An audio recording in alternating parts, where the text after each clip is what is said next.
Dema yek navê bajarekî bibêje sembola wê bajarê jî tê bîra meriv. Em niha li Amedê ne û em ê bêjin ku Amed. Dema ku em bêjin Amed, Sûreyên Amedê were bîra me.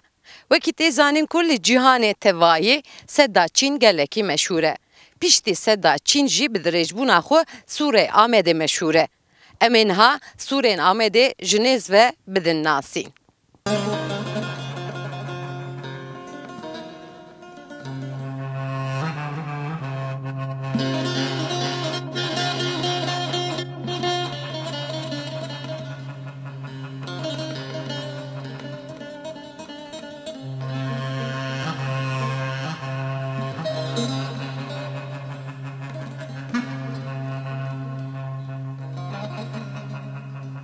Diyarbakır Sûra Amedê li cîhanê ya herî kevnar û herî sexleme.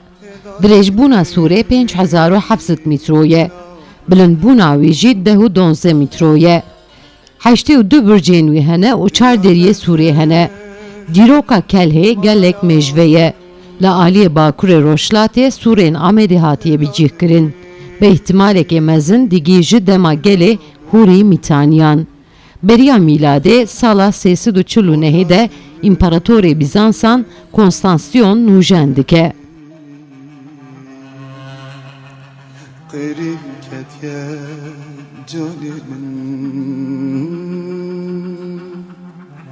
Roja tirmin dur keti Kerim ketye canım Li ser bircên wî motif û kitebeyên cûr bi cûr hene. Şiklê Sûrê wekî masiya qalqanê ye. Motifên li ser bircan, tav, stêrk, piling, qertal, dupuşk, hesp, çek û her wekî dinin.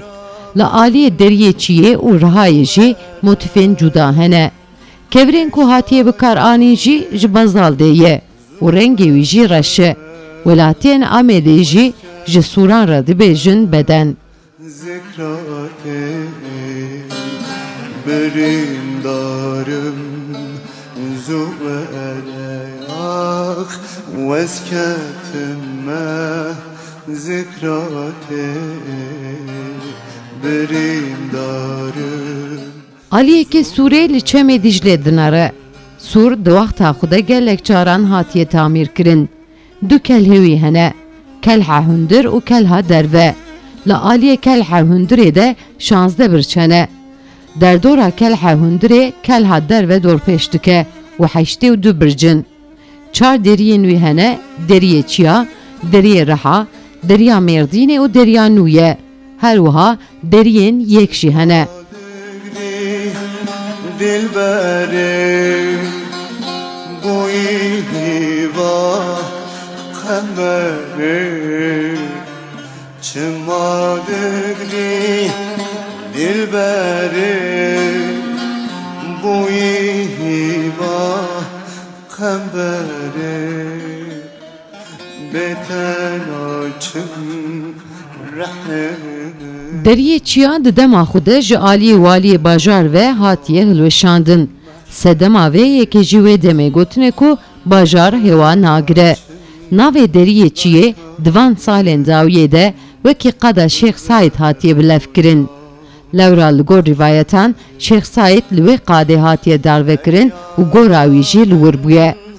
Zuvere eşa canim zuvere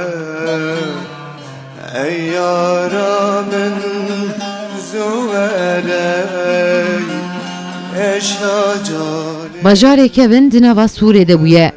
Li hemberê dagirkeriya bajêr hatiye çêkirin. Sûra Amedê hîn jî bi heybeta xwe li ser piyane.